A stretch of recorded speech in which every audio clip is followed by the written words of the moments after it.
here, whatever comes first, grab it. Okay, that's the tip that I can give you.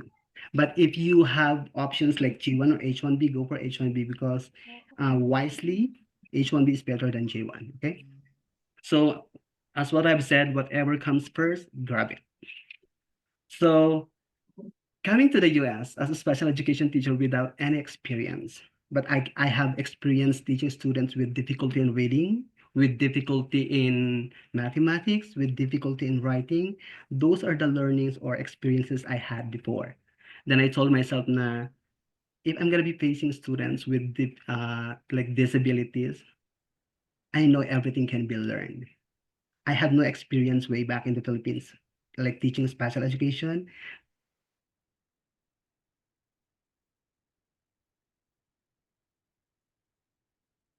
Disabilities. But I'm gonna give you tips.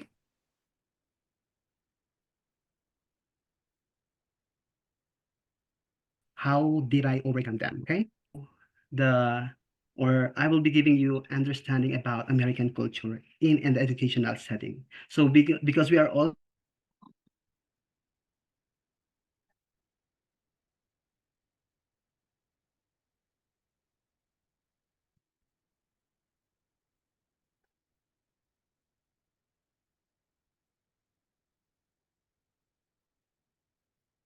RP, you still there? Nakat siya, no? Hello, ma'am. Yes, ma'am. Aurora Cachaper here. Okay. Gemma, he's lagging po. Nakat Yeah. siya, ma'am. RP, we're waiting for you. Let's just wait for RP. Yeah, he got cut.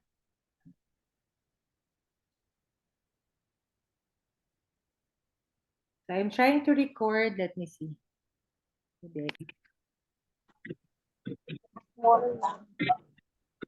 wait. Hold on, guys, because of my camera. I want to see. I want you guys to see me.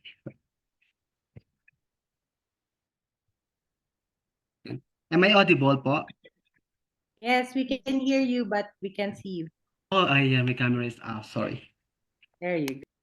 So yeah, so I want you guys to have a prior knowledge before coming to the US. I know if you are going to the USA without any background knowledge about how it's like to be a teacher in here, you're gonna be experiencing culture shock.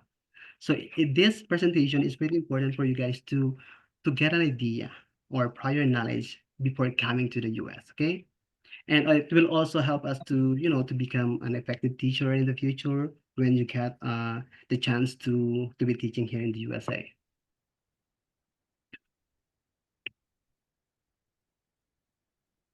Oh, what happened to my Wait. Yeah, sorry. Internet connections is taking the. All right, so this one, I will be giving you some of the things about individualism. When you come to the USA, you're gonna be teaching students who are diverse. When I say diverse, they are coming from different countries, they are coming from different backgrounds, they are coming from different family status, like people with different backgrounds. So here in the US, when you are in a school or you are teaching your students, you have to treat your students with empathy. You have to treat them as a normal person. You don't need to check their backgrounds. It doesn't need to be exposed with, oh, this student is just like a poor person. No, that is very wrong here in the USA. You do not showing racism in the students because students right here are very high. So you have to be careful with that. Then in America, we have this equality and equity. Education here in the US is very strong. Education for every student is a right. So we need to treat our students with equality and with equity. So later, as we go on with our presentation, I'm going to give you examples of equality and equity. Okay, Then diversity and inclusiveness. So as what I've mentioned, students here in the US are very diverse. So they are coming from different family backgrounds, cultures, norms, or values and beliefs. So all you have to do as a teacher is to treat them as a family, as a student, as a as a member of the community. So you have to adapt as a teacher. Like for example, you have student from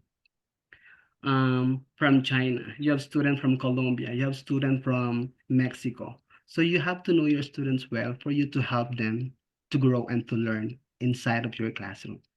So as you go here, be observant, okay? You have to adapt what you have in your school here in the USA. Because what I did before, I was like, because I was the first Filipino teacher hired in my school. So I was working with Mexican people. I was working with from Colombia, from El Salvador, from it's more on Spanish people and American people. So as a first Filipino teacher in my school, it is hard for me to communicate because we have this language barrier, right? Sometimes we know how to write English, but in terms of speaking or expressing ourselves through speaking, it's really hard. So that's one of the challenges that I face. But I'm gonna be giving you examples. How did I overcome my language barrier? So this one, so come to think of it, let's say you are inside of your classroom, you are in America. So in the Philippines, we deliver our lessons following our lesson plans, right? Here in the US, the lesson planning is just school-based. It depends on your school system. So most of the teaching strategy or approach here is more on student-centered learning. So when we say student-centered learning, it's more on 80% of the job will be done by students, like 20% will be done by the teachers. So we teachers are just facilitators of learning. Then let the students work and learn by themselves. So when I got here, I was like, during my first week, I teach my student to like the lesson following the Filipino lesson plan. So I was like, okay, I'm gonna do this one. I think this one is better for my for me to have a lesson planning or way of teaching. Then when I did observation, I went to each classroom. I observed because as a special education teacher, I always go to the class and help my student inside of the classroom. So I observed that, oh, more on collaboration, more on group activity, more on independent work. It's more on student participation inside of the class. So I think this one is not new to us as a teachers because we always do group activity in the Philippines or in India, right? So in here, you have to adapt it that part of your lesson planning, it has to have group activity or independent work or peer group. So that's how you do teaching in the here in the USA. Then the second one, casual teacher-student interaction. So this one is very important. Let's say you are a very traditional teacher back in India or in the Philippines. You are a very strict teacher. Okay, okay, kiddos, I don't want you guys to be talking while I'm talking. At the count of three, I need you guys to be seated. I mean, that is very effective in the Philippines. For the Asian teachers, I'm sorry because I'm from the Philippines, so I'm giving experiences or I'm sharing experiences based my experience back in the Philippines. Okay, so that's our way of teaching in the Philippines. I mean, we have the authority to teach our students. Like, I want you guys to sit down in just 3 minutes. I mean, in just 3 seconds, something like that. Here in the US, that is not effective. Here's the concrete situation or examples that I can give you. I have a friend because I mean I have a friend. He is not teaching in my school anymore because his way of teaching is very Philippine based way of teaching. So our school, I mean, he decided to resign because he cannot adapt with the school culture. He cannot adapt with what we have in the school because he's using his way of teaching when he was in the Philippines and it didn't work for him. So what I'm trying to say here is you have to build relationship with your students. Remember, remember this one, guys. Students' right or children's right here is very high. The students here, they can make stories and pull us down. They can create stories to get our license. But what I did, I always, because I love talking with the students, so that's my way. I always build relationship with my students, getting their respect, so I can get. I mean, yeah, I'm getting the respect, getting, I mean, getting, knowing them better, and show them that you are taking care of them. Show them that you are um, show them with empathy. So you have to show them that you are taking care of them, you are thinking about their future, you are here to learn, not to make any behavioral issues. Then respect for opinions. So always remember, um, everybody learns every time we ask questions, and everybody learns if we get opinion from other people. Here in America, like for example, you don't know how to navigate a particular application. Let's say Google Classroom. So I'm not exposed to Google Classroom. So what will I do as a teacher here? Of course, as your colleague, as your co-teacher, and that makes them feel na, oh, I helped this particular teacher because he didn't know how to use Google Classroom, and that's a good point for them because now, because of, oh, this kind of teacher is not afraid or is not scared of asking questions, and they love it. So every time you ask them, they feel like, okay, I'm helping somebody. I'm so happy with myself. So that's how they treat people who ask questions. So if you don't know something, or if you don't know anything about what you have in your school, always ask your colleagues or your co-teachers, because it makes them feel like, okay, I'm a good teacher. I'm helping them. Like they are very helpful in general. Okay. So this one is the social interaction and group work. Let me just move because I want this one. Yeah. So social interaction and group work. So as what I've mentioned, the way of teaching here in the USA is more on group activity. So that is what we call the collaborative learning or cooperative learning. So when you get here in the US, make sure that when you have a lesson for a day, do not eradicate, do not delete, or do not cancel group activity. Always integrate something with collaboration, because that's their belief in here. Students learn from working from each other. Okay. Then in America, because we have this what we call the emotion, like SEL, social emotional learning, they value students' mental health as well, and they can achieve that by having or building peer relationship among your students. Not your students alone. I mean, you can build a relationship with your students, and as a teacher, you have to build a relationship with your co-teachers as well.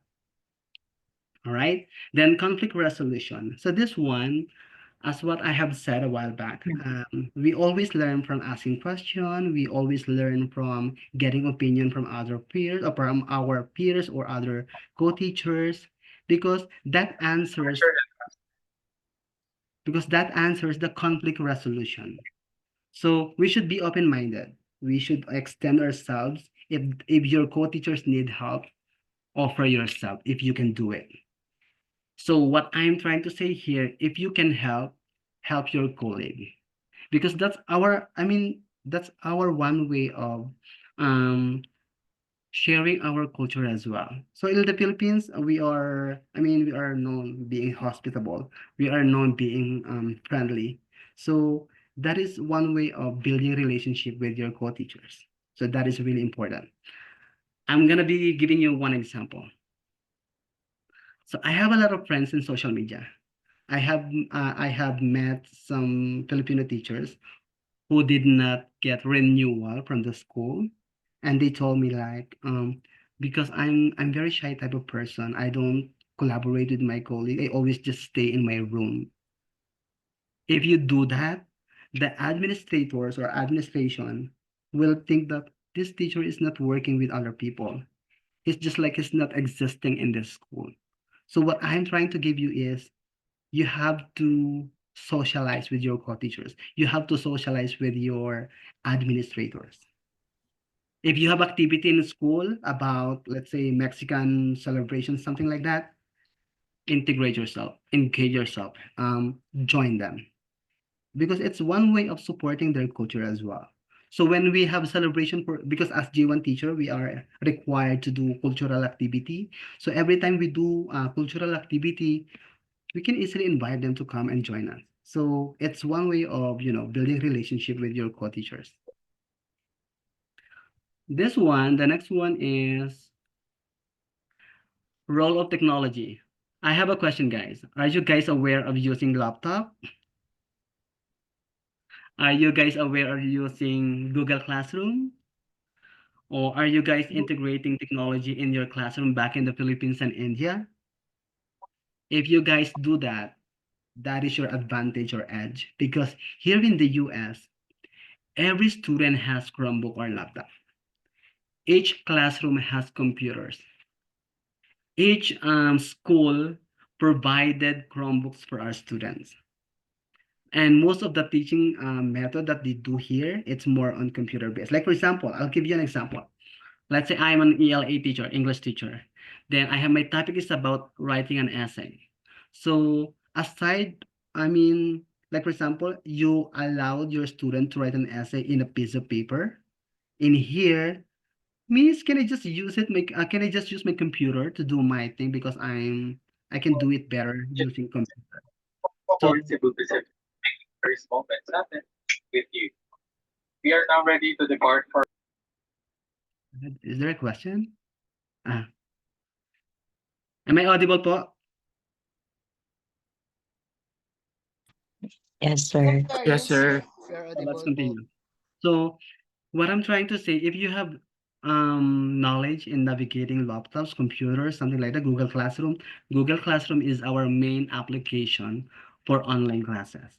Because when you come to the US, there's always online classes. So because of snow, because of thunderstorm, let's say, then you have canceled classes. So we do online class here too, and using Google Classroom. So if I were you, while you were in India or in the Philippines, try to learn them, navigate them, okay? So when you come here, it's not new to us. We have already knowledge how to navigate them. So access to information. When you go here to the US, everybody's Chromebook is connected to the internet. So the access here is it's just a snap, very, very quick.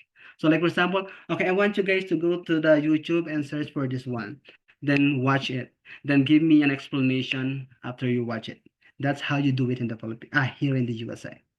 So digital citizenship, this one is about because computer or technology is given here, very useful, very exposed. The students are very exposed with the technology, so we have to teach our students the proper ways on how to use technology, because there are crazy students like, I'm gonna go to this site, I'm gonna go to this site, I'm gonna go to this site, and sometimes we overlook our students because we are roaming around, and then there are like some crazy students who are looking for something, let's say bad site, something like that. Okay, so just an example. So we have to teach our students the proper way or etiquette how to use technology inside of your classroom.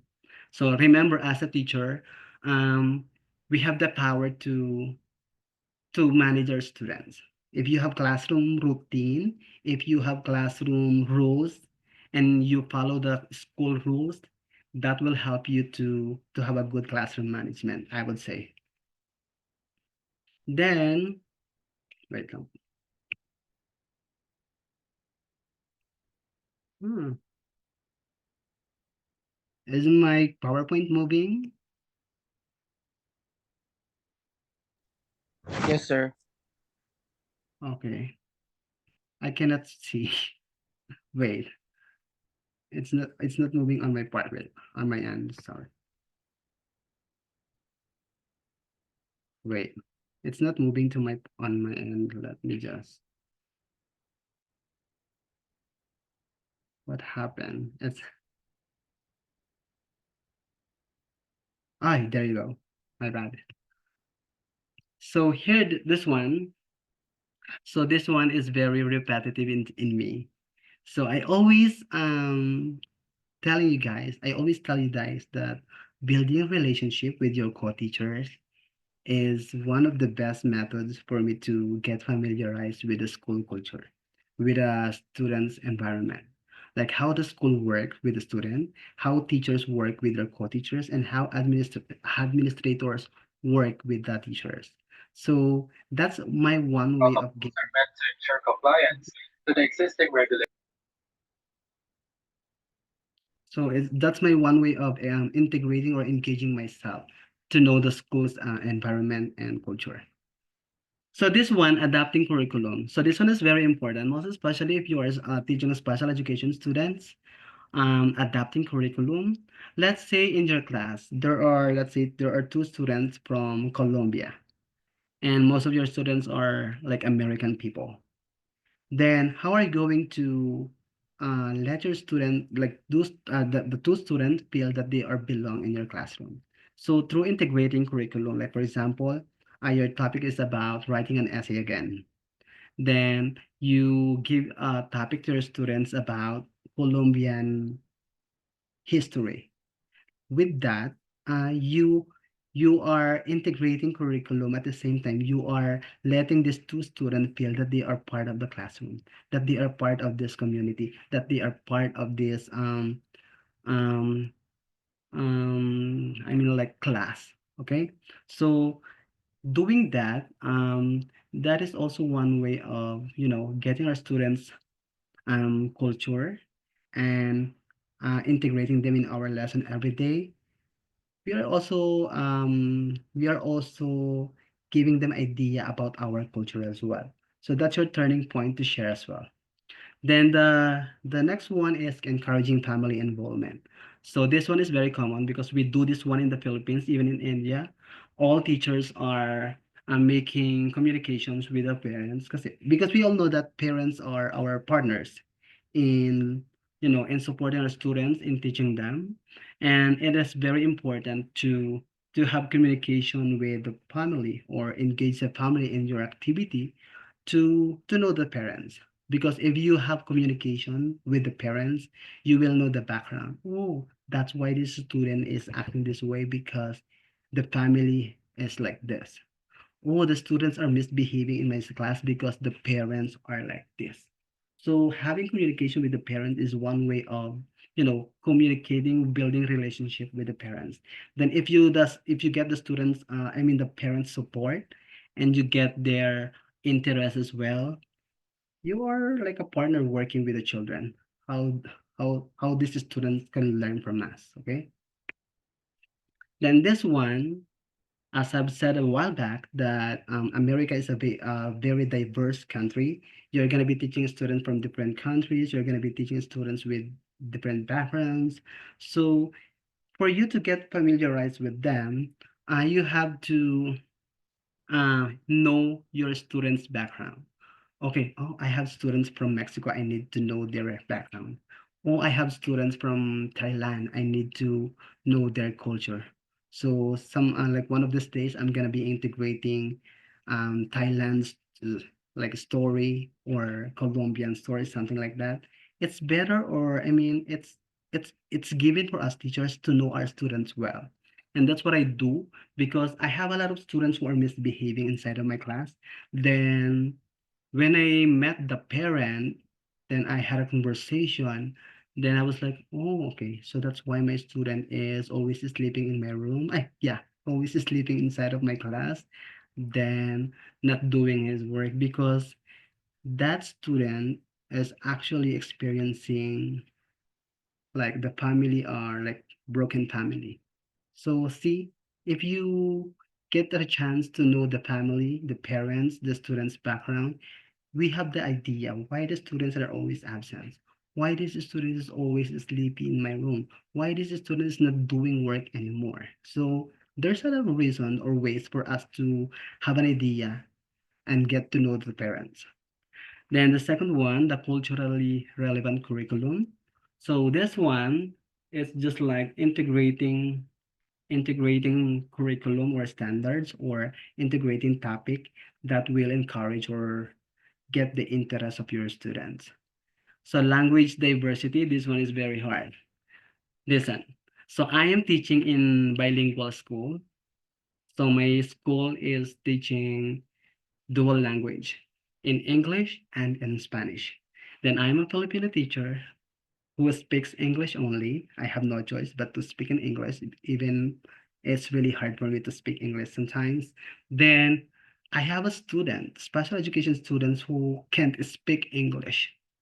So this student doesn't speak English. Then he only speaks Spanish. Then I'm an English teacher who doesn't speak Spanish. So how are we going to give learning in there? How can we communicate from each other? So what I do, I have my phone. I have the translation in here. Every time he speaks Spanish, it gives me the translation in English. So that's what I do. So just to help the students because there's no way, I mean, there's no person available for him to learn because I'm the special education teacher and I'm his teacher. So I need to do something to have learning within us. Then, so this one, remember I said that G1 teachers are required to do something cultural activity. Like for example, in my school, I do 2 activities each year or each school year. I'm always sharing Filipino food. I'm always giving them idea how Philippines started and how Philippines has been colonized by Spanish people, something like that. So it's basically sharing culture. Then I ask my students to share their culture as well through presentation. That's part of my cultural activity. So why is it important? So it is important because if you do something related to their culture, they're gonna feel that, oh wow, my teacher appreciates my culture. And if they feel that, you are building relationship with them. You are gaining their respect. Remember, one of the challenges I face here is managing the students' behavior. But I survived for 4 years because I always show myself to my students that I care for them. I respect them despite of their family status, despite of their family backgrounds. So it's basically treating your students as a brothers and sisters, treating your students as children, or treating your students with empathy. Okay, because I believe if you do that, like for example, if you do something good with the students, you help them, love will exist. Love is like a brother of caring, right? So school events. If your school, my school is like 90% are Mexican people. So we do a lot of Mexican celebrations. Every time they do that kind of mariachi or that kind of dance, I wear that costume. Every time we do have a celebration in Mexico, I always participate because that's my one way of getting their culture as well. Then importance of community. So communities like in the Philippines, we consider them as stakeholders, right? We ask them for help, we collaborate with them to help our school to grow, to help our students to get involved in other community events or activities. It's the same thing in the USA.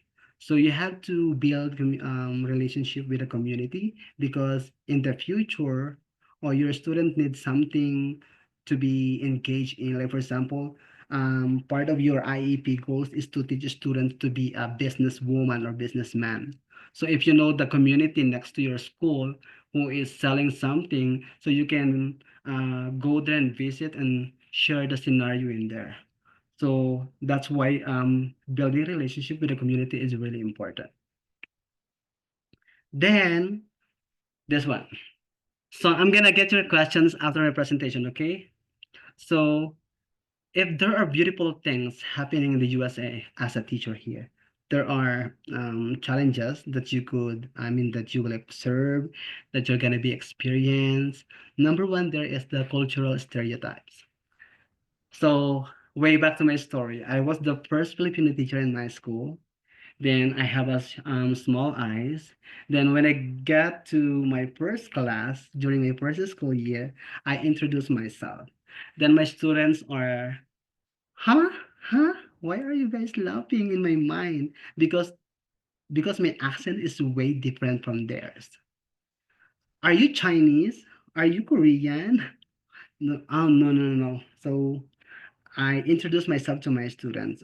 It's this one is very effective. Okay, in the very first week or first day of your meeting with your students, tell them, na, "Hi, I'm Mr. Castellon. I mean, I'm Mr. Castellone, but my co-teachers and students used to call me Castellon, and I love it. So I just embrace it. So hello, I'm Mr. Castellon, and I'm from the Philippines. With my accent, please bear with me because English is just my second language. So if you find my accent very ugly or you're not used to hear this kind of accent, please bear with me because I'm learning how to use it. So please give me time to adapt the way you teach. Please give me time. I mean, the way you communicate. I'm very willing to learn how you say words or sentences. So because I'm open with my students, they were able to realize, oh wow, I mean, I think it's nice because he's very open, he's very honest that English is his second language and he's trying to learn.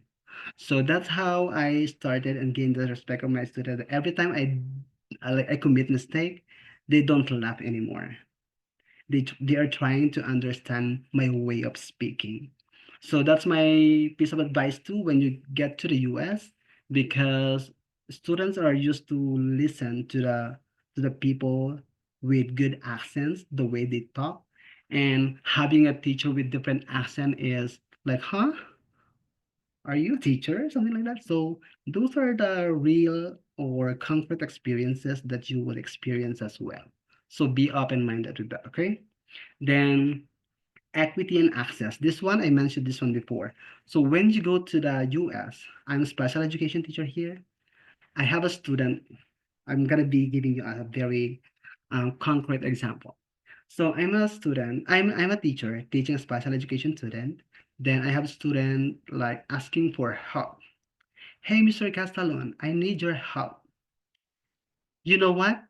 I can sue you because you're not following my IEP, something like that. Because, Mister, I need you. I mean, how I address that student, let's say RP. RP, I'm so sorry because I'm helping other students who need my help as well. So it's really hard for me to address you at the same time or help you at the same time. That will happen to you when you come to the US too. So the way you express yourself, the way you reason now, it's always coming from a heart. I'm so sorry because I wasn't able to help you because I'm helping your other student. I think he needs more help than you at this time. But later, once I helped him, I'm gonna go with you and then I'm gonna help you. Okay? Is that okay? Something like that. So that's how I treat my students. Then he always tell me that like Mr. Castellone, as part of my IEP, I need calculator call and solving mathematics. Okay, so let me check your IEP first. Oh yeah, you got it. So I got you, boy. I'm gonna give you calculator. There's a lot of students who are very aware of their rights. There's a lot of students who are aware of their IEP. Mr. Castellano, you're not following my IEP. Every time you do this thing, I need headphones. I mean, yeah, I'm gonna be giving you headphones. Are you okay? Give me a second, okay? I'm gonna give you a better headphones ever. Something like that. Making, like sense of humor. I did not take that seriously. I know students. I mean, you're gonna be experiencing students who are misbehaving. You're gonna be experiencing students who are very defiant. I mean, yeah, like how do you call it? Like very inquisitive, rather, very inquisitive. There are students who are very like crazy, like any repetitive question, even you answer the questions already. So there are students that you're gonna be facing in here. But always patience is a virtue, okay? So differences in family engagement. So this one is mentioned already that if you know your parents well and you know the background of the student, you have this idea or heart that, oh, this is my student. He struggled a lot because his background is like this. So you're not coming to the US thinking with the same set of families. You're gonna be teaching here students with different kind of family status, okay? Then this is my personal challenges. I mentioned this one, language barrier.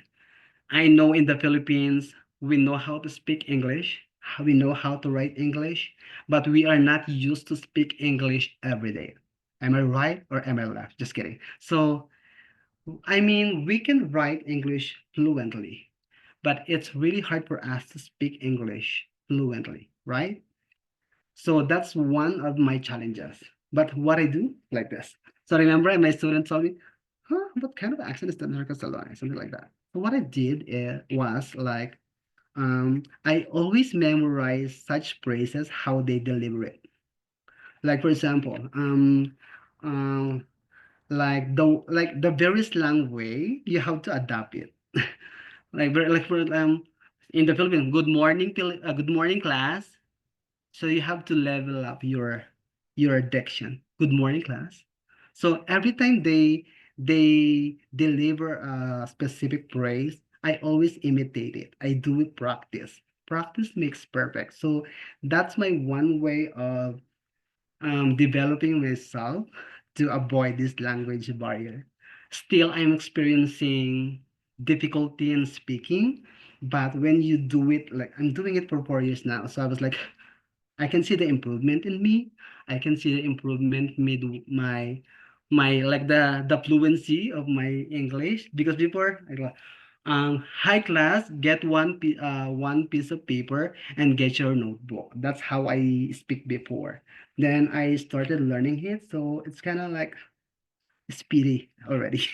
So yeah, classroom and behavior management. So this is my golden rule here. Once you go to the US class, you're gonna be seeing a lot of students with behaviors.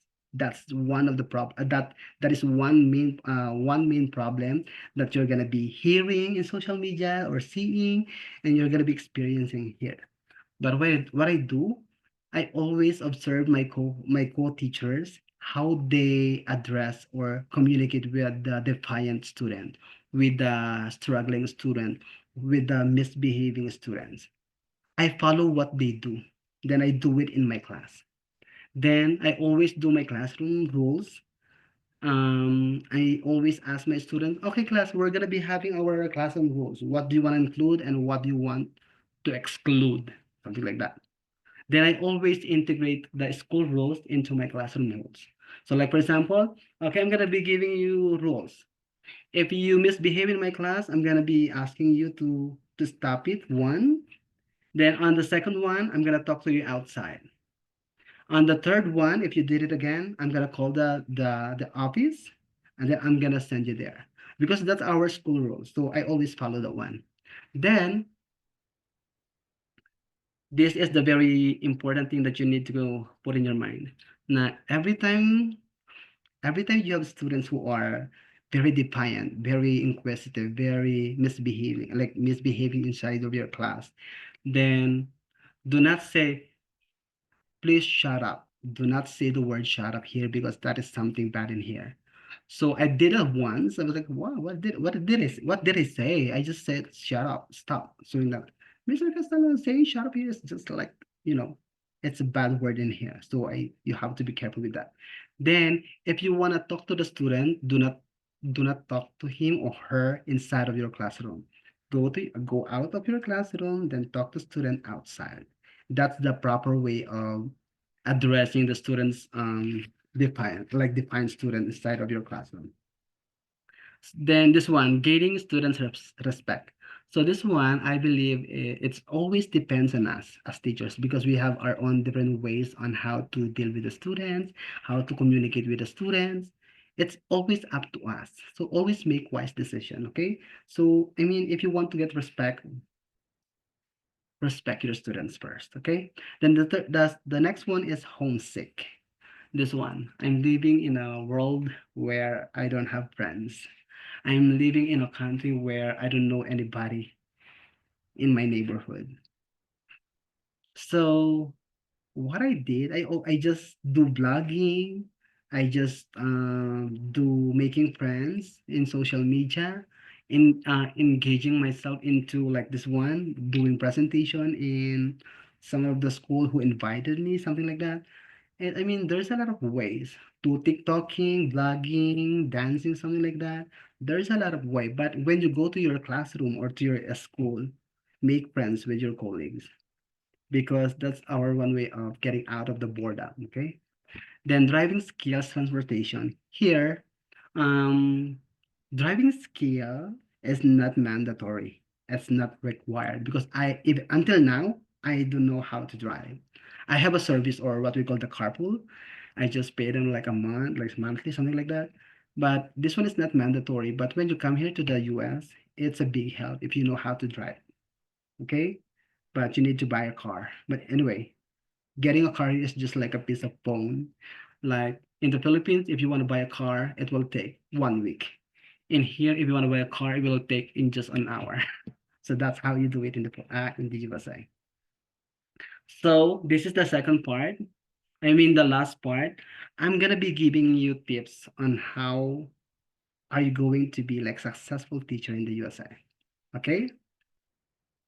All right. The first one is always make wise decision.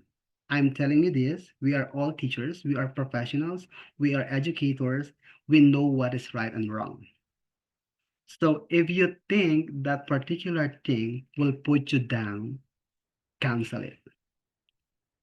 If you think this particular activity or um, event of your activity in a day that will put you in a downside, cross it out. Okay? Always make wise decisions. Be observant, know your students, know your culture. In here in the Philippines, hey, my student, come here, I will hug you. In here, no. I mean, I can see in my school that there are students who are very friendly with the teacher. They hug me, they like how do you call it? Like let's say hug. In the Philippines, we do that. Here in America, I mean, it's still a question mark. Do not initiate it, okay? Let your students do it. I mean, sometimes they are excited or they appreciate you. That's why they give you a hug. But as soon as, I mean, if you, I mean, control yourself to do that, okay? It's very dangerous thing. So avoid or prevent yourself from physical contact with the students. That's one of the things that you have to know. Do familiarize, I mean, this is the first one, sorry. So do familiarize yourself with local customs. So this one is part of knowing your school culture, knowing what school celebrates monthly, getting your co-teachers, I mean, knowing the whole school is a thing. Because if you're not going to integrate yourself in your school where you are working, it's just like, oh, why are you here? Are you belonging here? No.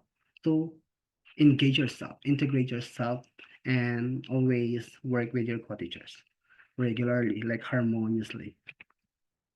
Then this one, do build a relationship with your administrators, with your co-teachers, with the utility workers, with the security guards, and everyone in your school. Make friendships, okay? Relationship is a different one, okay? Make friendship. Then do respect diversity. In the Philippines, I'm gonna be giving you another concrete idea. If you see someone is fat here, do not say, "Oh, do not eat that kind of food. You're gonna be fat." Don't say that because saying fat is like a foul word here. Oh, you're so fat. Oh, no, no. In the Philippines, it's just a piece of joke. In the Philippines, it's just a sense of humor thing, right? But here it's a racism. You're so racist, Mr. Casalan, because you called me fat. Oh, I'm so sorry. I wasn't aware that that word is about something like that. So the thing is, you have to observe your students, how they argue sometimes. Um, observe your co-teachers, how they explain something like that.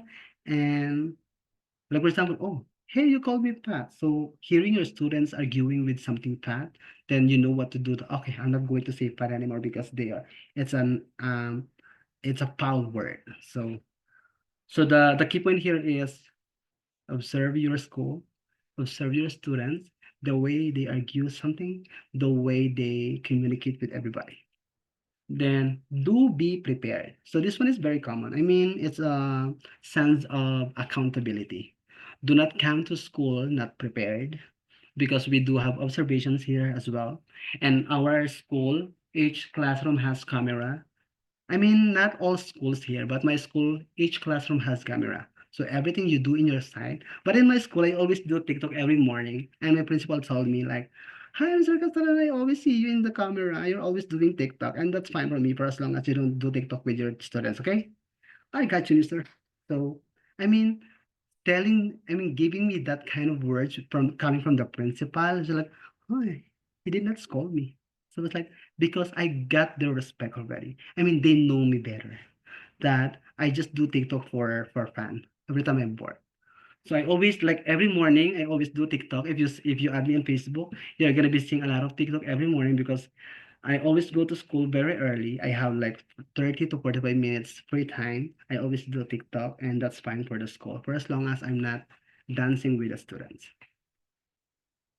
And the word here is do be prepared. Okay, come to the school prepared, not unprepared. Okay, then do communicate clearly. So this one is very challenging for me because yeah, as you listen to me, one of my weaknesses is to have a good voice. And my voice is not that clear. Sometimes I'm bulol in Filipino word, like I eat my words. So, but this one, do communicate clearly is like giving right words, giving appropriate instructions. Okay, that's the sense of that one. Then the next one is do maintain professionalism. So this one, as what I've said, we are all professionals. We are all teachers. We communicate with our students professionally. We communicate with our colleagues professionally and administrators professionally. So whoever you work with, treat them as professional as well. Because, and one more thing, when you come to the US, the principal here is called in their first name only. Like for example, because the name of my principal is Jesus. Jesus, like my co-teachers called him like Jesus. Did you see this one? Jesus, like huh? Because in here in the US, even you are administrators, you are teachers, and you are the students, everybody's equal.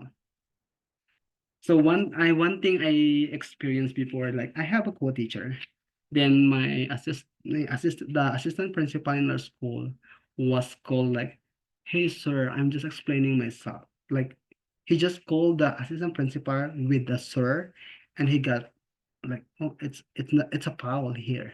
Huh? So I usually call or I usually address my co-teachers using the word Mr.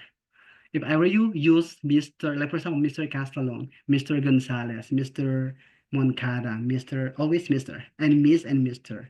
Because I observe like the word sir here, it's like a power word. So I mean, not everybody, because you're gonna be working with different people. But in my school, I got one co-teacher like he doesn't like him to be called a sir or ma'am. He likes sir or mister. I no, like mean mister or miss.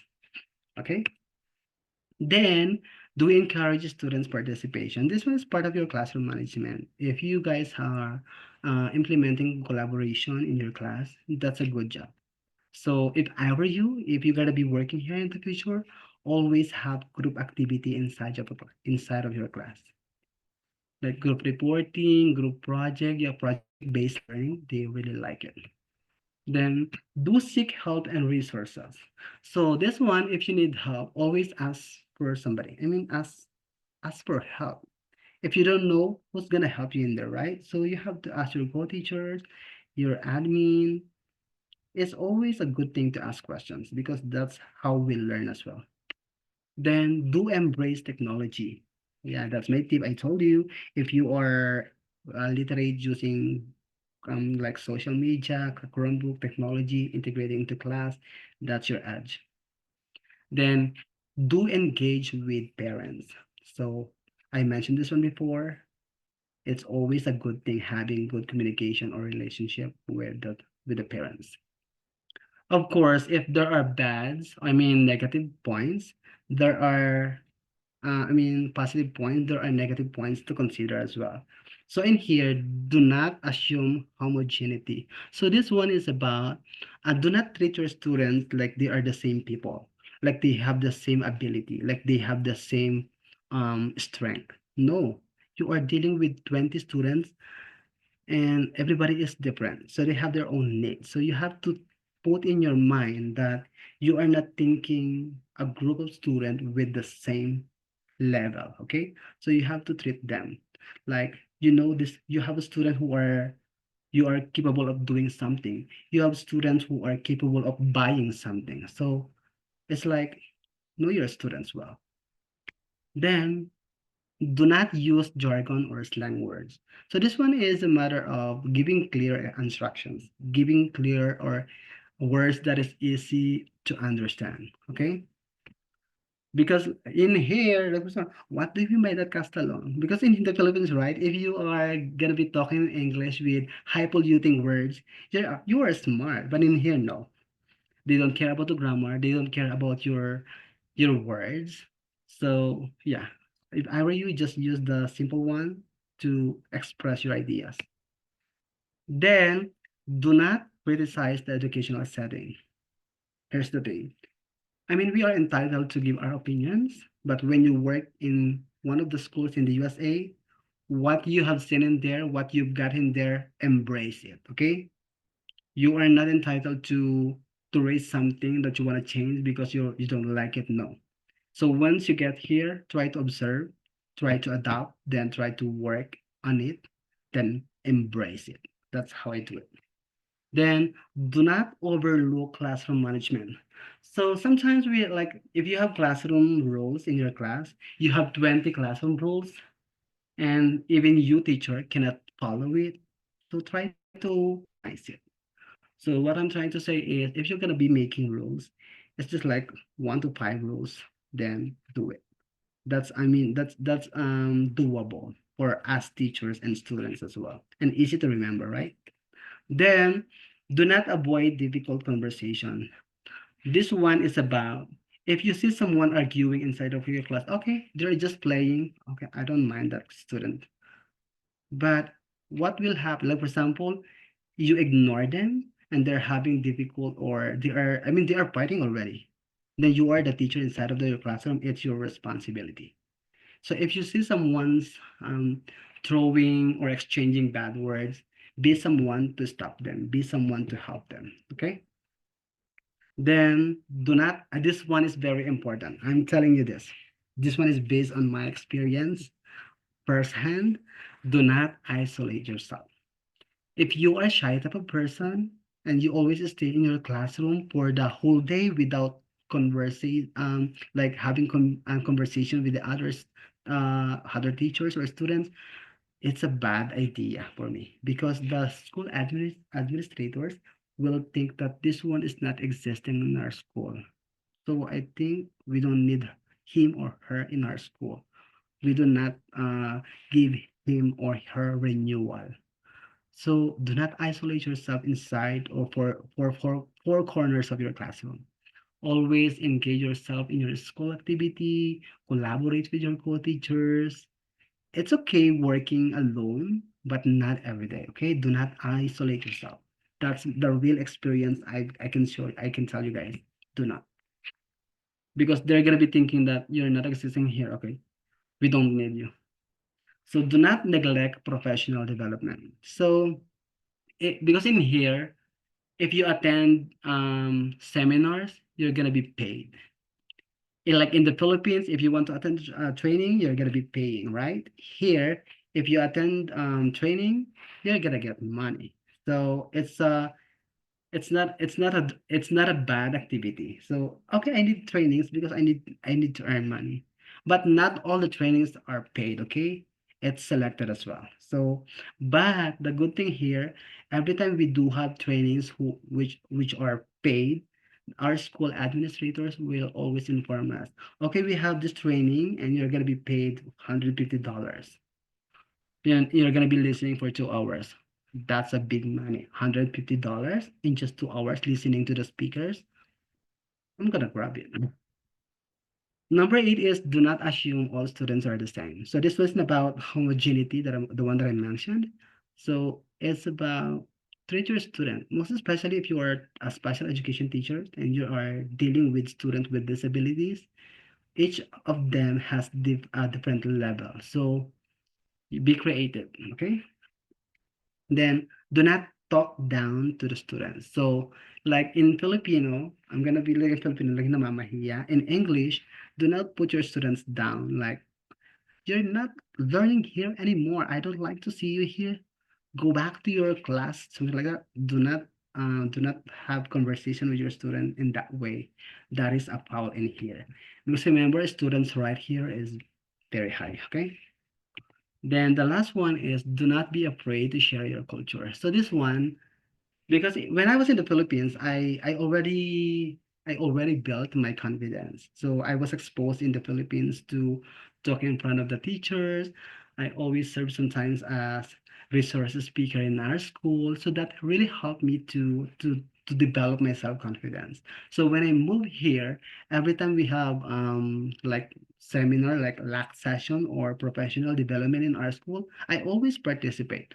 So I'm like my mindset every time we do professional development, I'm not going to finish this professional development without participating at least once. That's my role in me, okay? Like for example, tomorrow we have participation. I'm not going to let this one let it slide less done without participating. I always my goal is to participate at least once, just to see my presence in there. So it's not about like bragging them, no. It's about including yourself to the activity, like engaging yourself into activity. All right. So of course, to inspire you more, um, I mentioned this one. Teaching in the United States is one of my life-changing decisions I've made. So in the Philippines, I'm a breadwinner of a big family. We are 7 siblings. I'm the only one who finished college, and it's hard because I'm the only one supporting my family. So I moved here. I got a house already, but I can't consider it as a good house because it's like a barangay's, like barangay's um investment. I mean, it's not my own house. It's not written in my name. It's not entitled to my name. So I was like, okay, I got this one, but it's not written to my name. So it's like, so I was like a homeless. I don't have our own house in the Philippines. So when I work here in the USA, I was able to provide house for my family, and that I'm very proud of because I mean, because when you work in the abroad or you're in different country, you are an RFW, then you work here without any investment.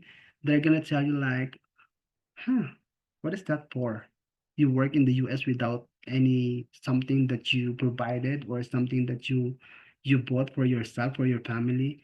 So when I came here, I make sure that I need to give something that I'm gonna be proud of, and that is providing house for my family. And I was able to do that, and I'm so proud of myself as a teacher.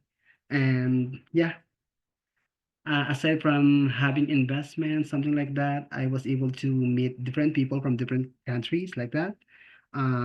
Meeting different Filipino teachers within this community, and I was able to share my culture with my co-teachers in the school. So this one, I like this one. I told you right. I was once like a resource speaker in school-based LAC session or a district. Here in the US, I can really feel the support of the teachers. I mean the school because my principal always sends me to national conference, and you guys are paid. Everything you use like everything in there was paid by the school. And this one, like the present in conference, that was like April 11. I was able to join research conference, and my principal asked me if I can present. So I was like, it's a challenge because you're gonna be talking to people who are English speakers. But yeah, I was able to do it, and I'm so proud of myself. Then after school program, this one in the middle, this one in the Philippines, if you do like overtime work, you don't get paid, right? In here, every hour you spend in the school as overtime work, you are paid. So yeah, in my school, I always do tutoring. I always do assisting volleyball. So I like every day I have 2 hours overtime work in school, and I get paid with that for doing that. So to end this presentation, I always remind myself na what are your reasons or causes why you wanted to work or why you are here in the United States. So as a breadwinner of the family, so my salary in the Philippines is just 5,000 only because a lot of loans. So I always remind myself like I'm here working because I want to provide something for my family. I want to have a house. And luckily I was able to provide a house for my family. Then the loan, before I moved here in the US, I have 400,000 pesos loan in two banks. And in my 2 years here, I was able to pay them. Then yeah, I was able to buy what are like the needs of my family, and I was able to buy what I want for myself. And these are the things that I could really say that you're gonna be experiencing when you move to the US. As what I've said, this is my life-changing decision I've made. And I could say that there's a lot of beautiful things in here. If you don't like to work here or to get the residency, that is fine. Because my plan, I don't have plan getting green card. I don't have plan getting residency in here.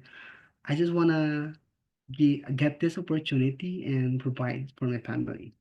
So yeah, I hope you have learned something from me, and I am ready for your questions.